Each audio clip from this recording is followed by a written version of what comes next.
Well, good morning, everyone.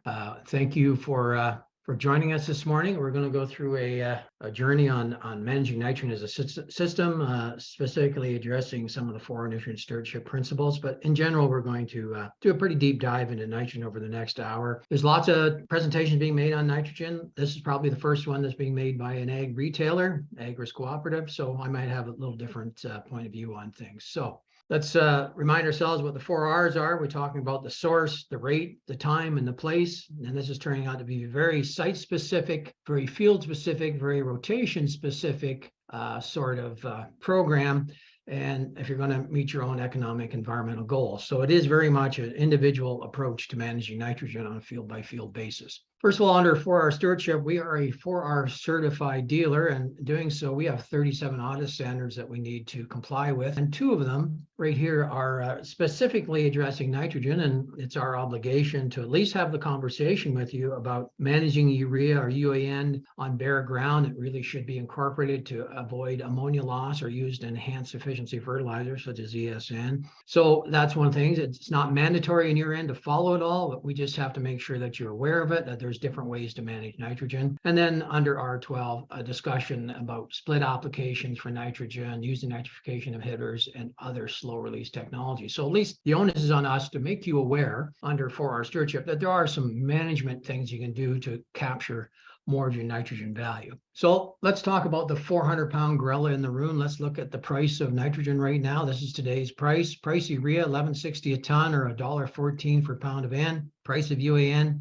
$9.65 a ton or about $1.56 a pound. And the price of our Smart N, which is a mix of ESN and urea, $12.57 a ton, about $1.27 per pound of nitrogen. So these are today's prices, not spring prices. These are all subject to change without notice, but it just serves the purpose right now that if you're concerned about cost of nitrogen, you're going to look at your UAN, look at urea and say, my gosh, it's quite a price difference. So what's that look like on an acre? Well, let's just focus on the 150-pound N rate there. So if you're using urea to put on 150 actual N, it's going to run about 171 an acre. Smart N about 190, and UAN is going to cost you $234. So if you just look at that difference, that's about $63 an acre difference just in product. So if you're going to make your decision based strictly on price, that's fine. Certainly you're in the right to do so. But if you've been someone that's been side dressing UAN all this time, and now you're going to switch to do all your stuff pre-plant, before you plant, work it in the ground, there's some other considerations from a logistics and labor standpoint. And are you prepared to do that? And or do you look at custom application service to help alleviate some of that labor crunch? Those are other considerations that start to close that gap on that $63 an acre. So that's where we're sitting today.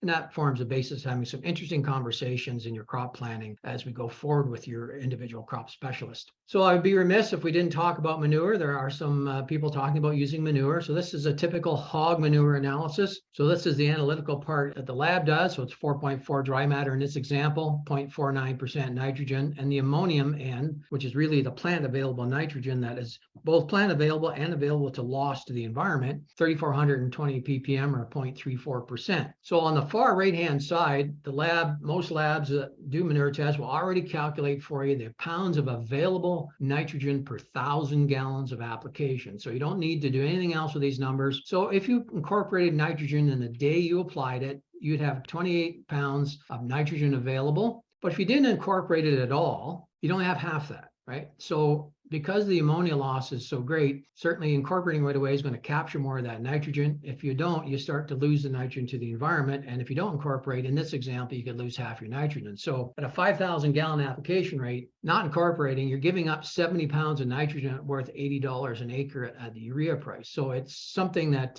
quite substantial. So if you've gotten a chance to get manure, and you can easily spend $50 an acre paying for manure to be applied or doing it yourself. So if you don't pay attention to how you apply it and how you incorporate it, then you have a double loss. You've lost $80 worth of nitrogen, and then you have to replace it because you're going to need to grow that crop and keep it from becoming nitrogen deficient. So just be aware of manure, a great source of nitrogen. It got some phosphorus and potash come along with it. It's a bundle of nutrients. So nothing wrong with using it. Just be aware of how to manage it to optimize your nitrogen returns on manure applications. So a little bit about, I did mention our environmentally smart nitrogen program. So if you just look at environmentally smart nitrogen, it is a slow release. So when you look at at the release profile, 8 to 15% of that is available in the first 10 days, 40 to 60% in the first month, and the balance is released within 60 days. So it's a slow, gradual feed of nitrogen that protects it against environmental loss, and it happens to match the uptake curve of corn. You compare that to just naked urea, it's 100% dissolved within hours and risk of volatilization losses, which we'll cover in a few minutes here. So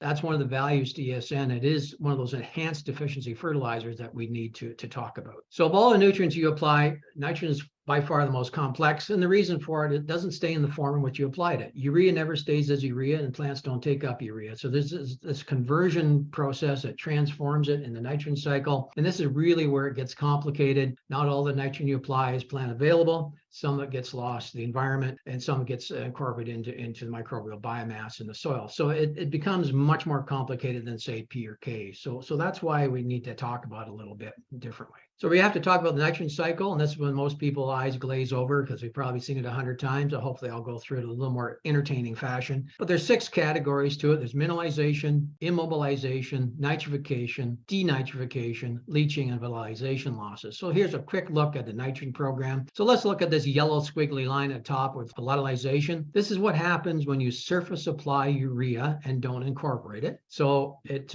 involves a lot of different things, but urease enzyme is the one that actually starts all the activity. It breaks apart the urea molecule and makes ammonia available for loss. High soil pH drives more loss. Low CEC, low buffering capacity drives more loss. Certainly drying conditions where there's no moisture to dissolve it causes more loss, and any wind over the surface is going to exacerbate that loss. So there's the urea chemical formula. You add a little water, that urease enzyme makes a very unstable carbamic acid, and then it further releases into 2 ammonia molecules, which is a gas lost to the atmosphere. If you happen to have an incorporation or a rainfall, then that ammonia gets dissolved in the water and makes ammonium, which is an ion, which is held in the soil against the loss of leaching and can no longer volatilize. That's the typical process of why urea on the surface creates a loss, and why we need to mitigate and be aware of that loss. And losses can be high as 40% of your application over a several day period if it's dry and not incorporated. And certainly the losses can be mitigated if you got a ½ inch of rain within the first 24 hours, or you simply incorporate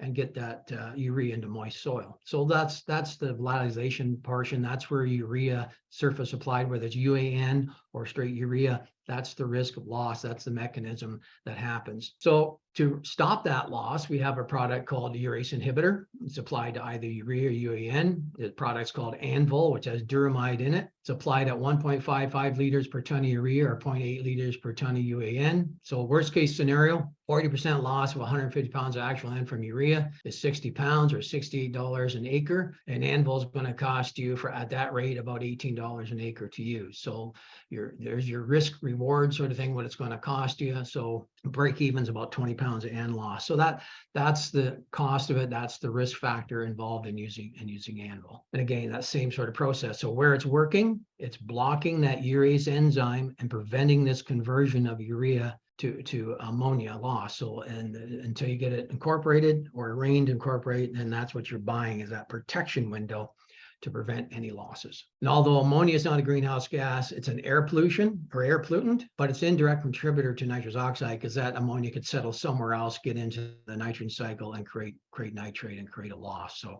So that's where ammonia comes in. So what are the benefits? So this is I borrowed this from Koch Industries. This is a nitrogen rate trial they did with and without a urease enzyme on surface applied urea. And so you can see the green bars, different nitrogen rates across the bottom. Green bars are with urease inhibitor, the gray bars are without. So you see substantial yield increases, about 31 bushels an acre overall, when they protect the N, prevent against loss. What I find interesting is that 120 pounds of N with urease out yield 180 pounds N unprotected. And so one of the comments I get sometimes is, well, I'll take that cost of Anvil, I'll just add more N. Well, in doing so, adding more N only means more loss. So there is a benefit to understanding just how Anvil works and how it prevents that loss. So there's just an example of what the potential payback is on using a urease inhibitor on surface applied urea. So back to the nitrogen cycle, let's talk about mineralization. and immobilization together because the two run concurrently in the soil. So mineralization is that transformation of organic nitrogen to ammonium nitrogen at NH4+, which is a cation held in the soil against leaching. And so anytime you add organic N from manure or compost or any other biosolids, this is the step that's going to convert that organic N into ammonium nitrogen. Done by a lot of heterotrophic bacteria, which means they're looking for a food source, and usually what they're looking for is carbon and nitrogen. Sensitive to soil temperature, moisture, and oxygen. So the warmer the soils, the more aerated the soils, the more moisture you got, the faster it drives that conversion and creates the ammonium.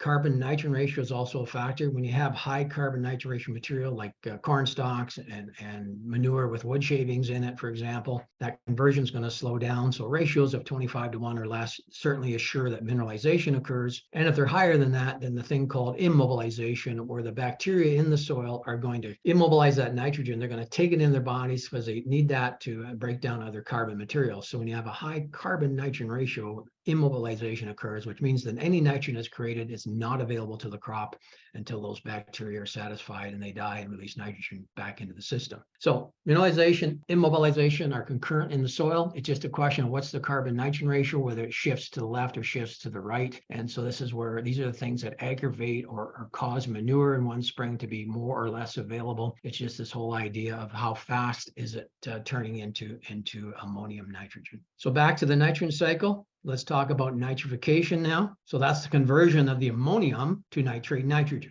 NO3-. You notice now it changes form from being plus, that's held in the soil, to a minus, which means it's not held in the soil. It's free to move with soil water. It's an important step to realize that the only form of nitrogen that can be lost from the soil now is the nitrate nitrogen, right? So it's either going to be lost through denitrification from waterlogged soils, such as saturated clays, or through leaching with excessive movement of water through a soil profile typical of some of the sandier soils. It's a two-step conversion factor. Nitrous monols converts ammonium to nitrite, and then nitrobacter converts nitrite to nitrate. You can slow this process down by adding a nitrification inhibitor, right? So what the nitrification inhibitor does, it interferes with that first step in the nitrous ammonium and prevents ammonium from being converted to nitrate, okay? So that's how it works. The product of choice is Tribune added to UAN. There's no nitrification inhibitor that we can apply to urea, so it's basically a UAN product. Tribune blocks the AMO enzyme site on the nitrous monols bacteria, which renders it inactive. So that's how we delay the conversion of ammonium to nitrate. So then here's just a schematic of how that works. So you're looking at the nitrification being stopped at the nitrous ammonium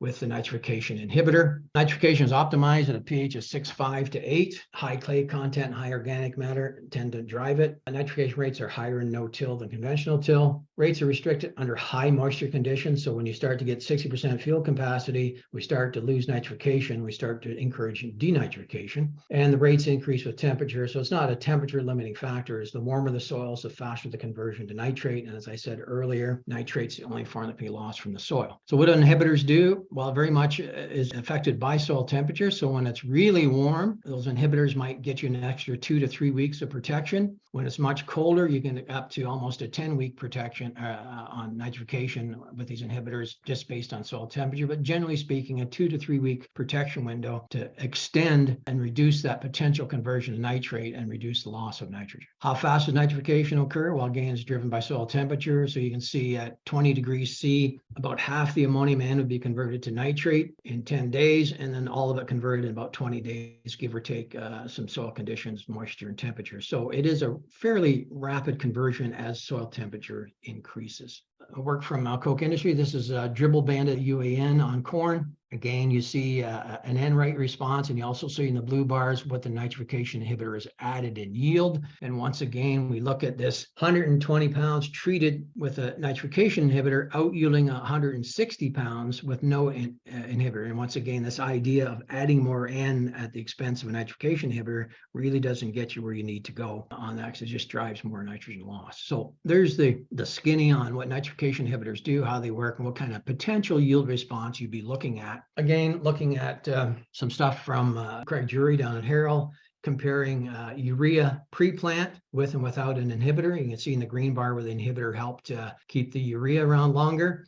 You look at UAN pre-plant as well. And then you look at UAN side dress and you see a 19 bushel response above the average in the plot, and then nitrification inhibitor added another 25 bushels, or roughly 6 bushel response to the nitrification inhibitor. So you can see here that pre-plant urea versus side dress UAN, you start to see potential yield difference in just the way the nitrogen is being managed on the farm. So when you're starting to think about switching nitrogen programs, you need to think about timing and placement of your nitrogen sources. So back to the nitrogen cycle. This time we're going to talk about denitrification. So under waterlogged conditions, the nitrate starts to convert into nitrous oxide or N2 gas. And really what drives that is how many days is the soil saturated and at what temperature. So when the soils are cold, you get 1-2% day of nitrogen loss. As the soils warm up, you can get up to 25% per day of nitrogen loss, over a 10-day period. So you can see some substantial losses. The longer you're saturated and the warmer the soils, the more nitrogen you lost. And it's going to be lost in the form of either nitrous oxide or N2 gas. When you have complete water saturation very quickly, you tend to get N2 gas. When you have incomplete saturation, you tend to get nitrous oxide. So that's that in a nutshell is starting to cover off the different aspects of the nitrogen cycle and how things transform to different forms and what kind of tools we can use to mitigate that loss. So leaching losses, once again, occurs with the nitrate nitrogen because it has a negative charge, free to move with soil water. So it's usually excessive rainfall starts it, but it's not just amount of rainfall, it's how fast does water move through the soil. And this is what makes it very difficult. It's not a very efficient process. It's very difficult to prevent the loss or to predict the losses because of all the variability in our soil textures and hard pans, etc., to know where the nitrate has gone. So generally, if you're looking for a number, anywhere from 0 to 75 pounds or more of nitrogen can be lost through leaching on sandy ground. Nonetheless, it's a potential loss, and the longer we can delay nitrification, the less potential leaching that may occur. So this is, again, another benefit of a nitrification inhibitor is delaying that conversion of ammonium to nitrate nitrogen. So nitrification inhibitors, 2 products. Tribune, it's a dual inhibitor that includes NBPT. You can see the long name for it there. We won't hurt ourselves saying that. And DCD plus pronitridine is an enhanced version of DCD that's in Tribune, and it's for UAN only. Cost per acre to treat 150 pounds and with UAN is about $20 an acre. $21 an acre is what the cost is to treat at 150 because we treat the ton, not the acre. And so the higher the rate, the greater the cost per acre. But just so you know what your risk reward is all about. And then there's another one called Entrench. This is a nitrification inhibitor only for UAN. Must go into the soil to work. That's where the bacteria are. You're looking at about 1085 an acre, but you're going to have to make sure that you inject it at least 2 inches deep to avoid any potential volatilization loss from the slot, and it has to be in the soil to actually work, and you can see the cost breaker differential there. So those are your options on nitrification inhibitors. And remember too, we talked about SMART, and it's going to have about a 60-day protection window as well. So there's some of your options for managing nitrogen. Just a final point, there's lots of generic products on the market for NBPT and DCD. Just be aware, nothing wrong with them, just be aware of what you're buying. They're different concentrations, different levels of active, and different price points. So you get what you pay for. So just be aware that they're out there and double check the labels. So very quickly, just to recap on how corn grows. So in the first roughly 60 days of corn growth period, the nitrogen uptake is only about 25 or 30 pounds. So if you're going to pre-plant all your urea ahead of time, you've got all that nitrogen sitting out there and only 30% of it being needed in 60 days. So it's subject to all those losses we just talked about, volatilization loss, conversion through nitrification into nitrate. And if you get heavy rainfall, then you got potential for leaching. So those are all those things. So when you look at a side dress program that starts mid-June, you're right in front of that major uptake curve for corn. And when you get in the middle of that curve, some days there's 10 pounds per acre of nitrogen being taken up. And when you get to that VT growth stage, only about 67% of the nitrogen being taken up. So the balance of nitrogen is going to be taken up all the way to R6. So you want to make sure that, you're looking at programs to A, to protect the nitrogen, and B, make sure the nitrogen's there for this grand period of uptake and that you get right through to R6 layer on corn maturity. So that's just shows you what the demand is and some of the insight into what happens when you pre-plant all your nitrogen up front. More so an issue on sands and clays, a little less so on loamy soils, but that's where we are on nitrogen uptake on corn. So once again, quick recap. So Anvil works here on the surface applied urea, blocking the urease enzyme, and Tribune works here on blocking the nitrous ammoniase bacteria and converting ammonium into nitrite. So there's where we are just a quick recap on where the nitrogen inhibitors actually work. So managing nitrogen as a system, let's take a look at some ways to look at how do I get my nitrogen rate correct. There's always a challenge. We always know at the end of the year how much nitrogen we should have used. So the trick is how good can I be, or how can I improve getting my right rate of nitrogen at the beginning of the season? And certainly we can look at some of the tools we have to do that. And also, when we look at our final application, take into account all your end credits. What's the starter end? What's any pre-plant end? Do I have any manure? What's my cover crop contribution? So all those estimates need to be part of that before you make your final application. And of course, just remember the loss mitigation and protect that investment with some of the tools we just discussed. So this is a nitrogen rate trial. We did about 9 of them in 2021 at Dresden. So we got different rates of nitrogen and different yield responses. It's a little hard to pick out, well, what's the optimum N rate here? At 247, I should have put on 206 pounds of nitrogen.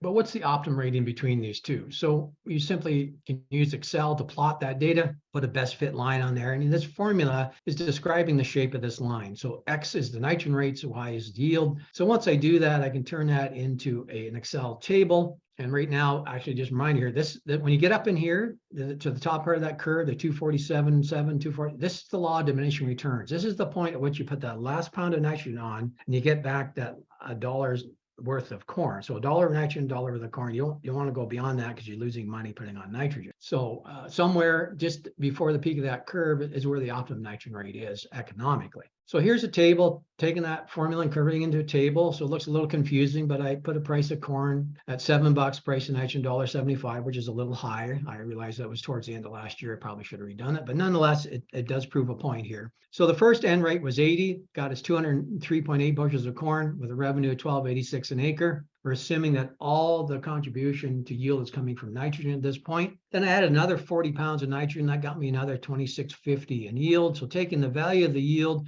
and that 40 pounds of N, that returned another $115 an acre to my nitrogen program. Added another 10 pounds. That only added 5 bushels, $18. Added another 10. That only provided another $13. And as I started approaching 160 pounds of N, I'm only getting 3 bushels of corn, another $5. And when I get to the 170 pound N rate, I'm only getting about $2.06. So between the revenue of the corn and the cost of the nitrogen, I'm at that point of that diminishing returns, or basically I'm at zero income.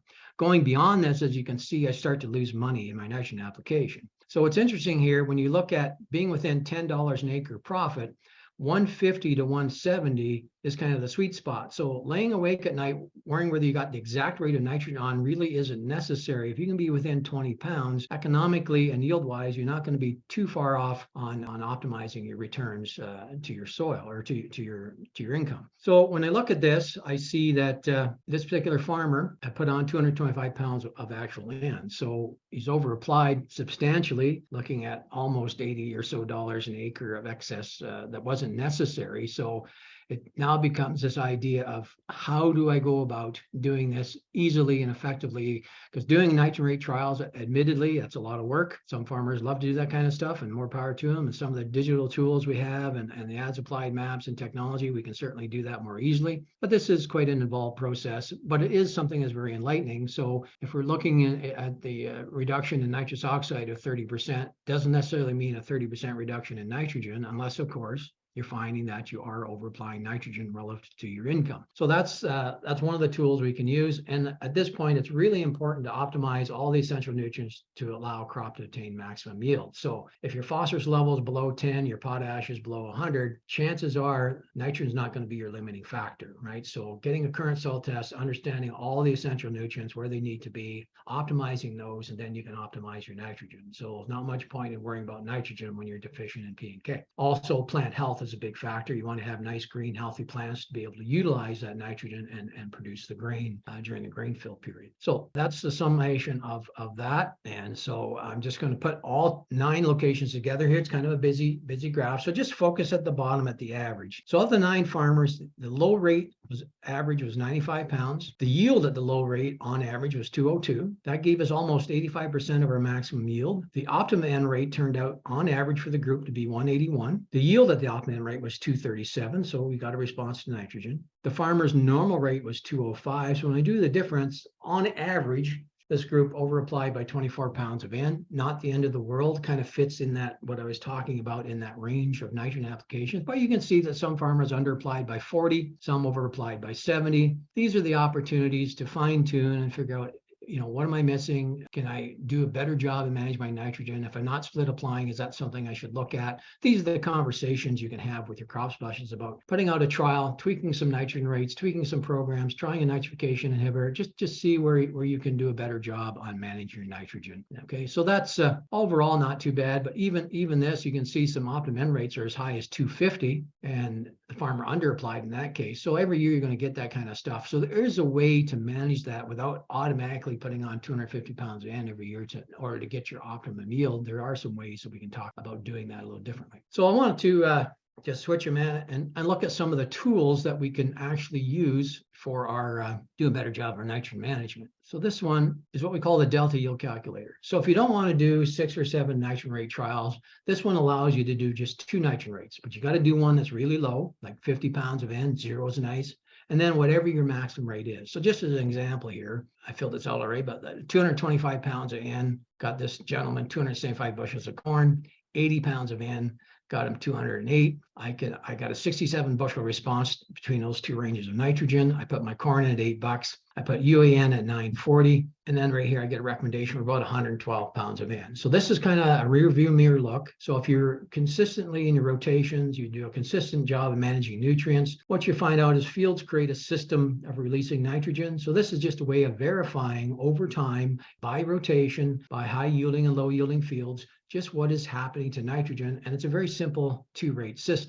So you can fill in those bars. We'll make this available on our website. It's a nice little handy tool. So instead of doing several nitrogen rates, you just do 2, and you work with the delta yield distribution on the difference between the high nitrogen rate and the low nitrogen rate. So that's one tool you can use. The other tool you can use is the old standby nitrogen rate calculator. So this has been an updated version. So I've pre-filled it out. So I've chosen a loam soil, but I can choose any kind of soil type I want. I put a yield goal at 220 bushels, 3,000 heat units, organic matter at 4, and you start to see in this column what are the credits or what are the demands. And since my previous crop was grain corn, I've got a 15-pound increase in nitrogen over any other crop. I put my price of corn in, I choose my UAN. I get a recommendation of 179 pounds of N pre-plant or 144 side dress because I got some efficiencies, I got some mineralization occurring, so I can lower my N rate on this particular soil type by side dressing rather than pre-plant. So there's another indication of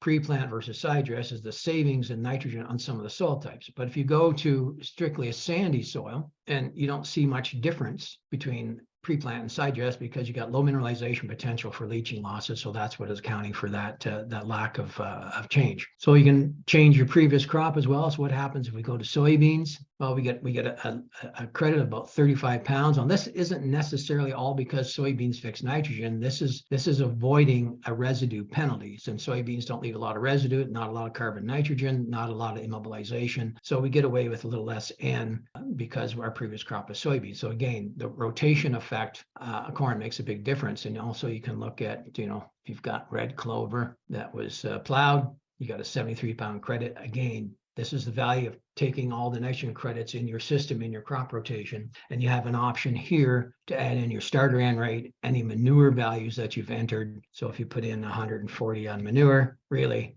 you've overdone it. So now you can go back and make some adjustments. So that's that part of it. And then also incorporated is that if you did a split nitrogen application program, so let's take you took your nitrogen application rate here, and you're flexible enough to say, I'm going to split this N rate. I'm going to put 50 pounds on up front, and then I'm going to do a nitrate soil test about just before side dress time. So a month after I put my nitrogen on, I'm going to do a side dress. And let's just say for the fun of it, your nitrate soil test came back at 15 ppm. Your side dress now is calling for 160. Not the other 50, okay? If it came back at 30, then it's only calling for 48. If it came back at 35, you don't need any more nitrogen. So obviously mineralization has occurred. Maybe some of the organic nitrogen is kicking in from the cover crop. Those are the things. So when you're in a manured cover crop system, this is a nice way to manage your nitrogen, is to incorporate a nitrate soil test, but you need to split apply your N and be able to adjust that final N rate at side dress time. So that's how you'd use that tool. Then again, prior to pollination, if you took a plant tissue test on the ear leaf and it came back at 2%, Well, that's low. So obviously you've got a nitrogen uptake problem that came back at 3.5 or 3.6, 3.6.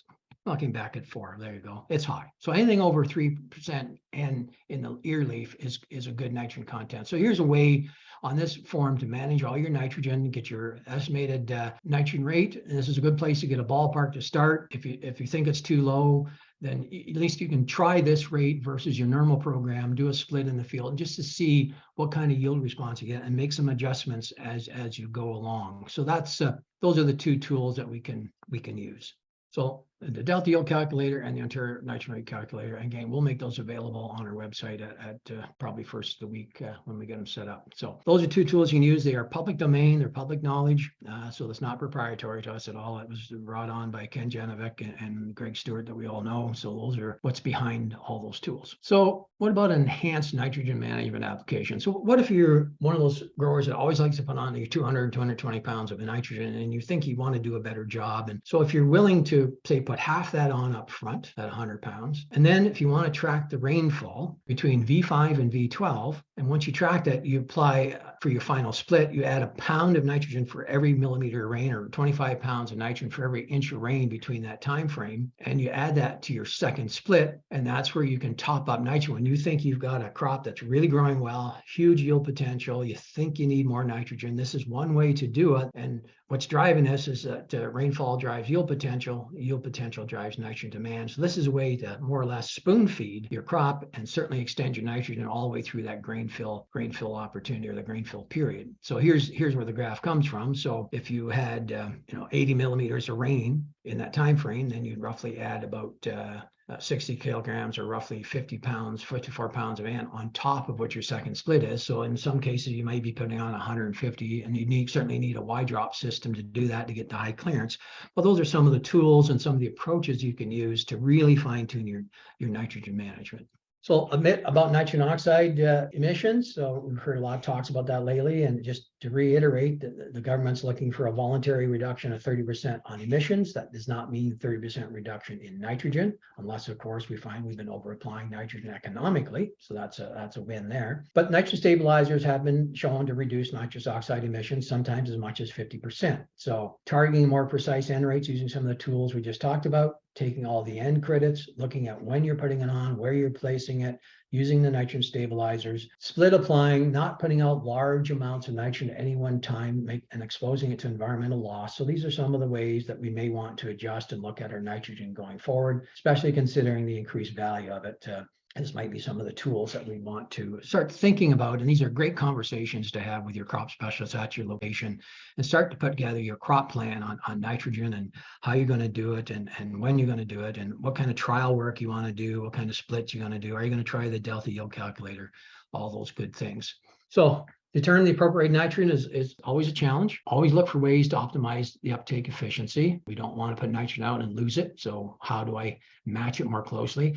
You can look at things like taking a pre-plant upfront with Smart N, for example, then follow up with Sidedress UAN or late season Y drop application, or adjust by rainfall. Use of the nitrogen stabilizers, enhanced efficiency fertilizers such as ESN. Take those full N credits from all your starter blends and cover crops and manures and other biosolids. And just remember, there's no need to apply more N in pounds per acre than you get in bushels per acre. So for example, a 200 bushel corn crop does not need more than 200 pounds of N. If you're finding that you're doing that, then you need to pause for a minute and figure out where your nitrogen's going, because it's not going into the crop. So that's one opportunity to adjust some of your nitrogen programs and work from the current soil test. No test, I don't think we have a leg to stand on about complaining about the cost of fertilizer. So get your soil test current position, nothing older than 4 years. Let's look at the P and K and the sulfur and the micronutrients, and look what that organic matter is to fine tune our nitrogen application rates. And just remember that following the 4 R's, getting the right source, right rate, right time, right place will get us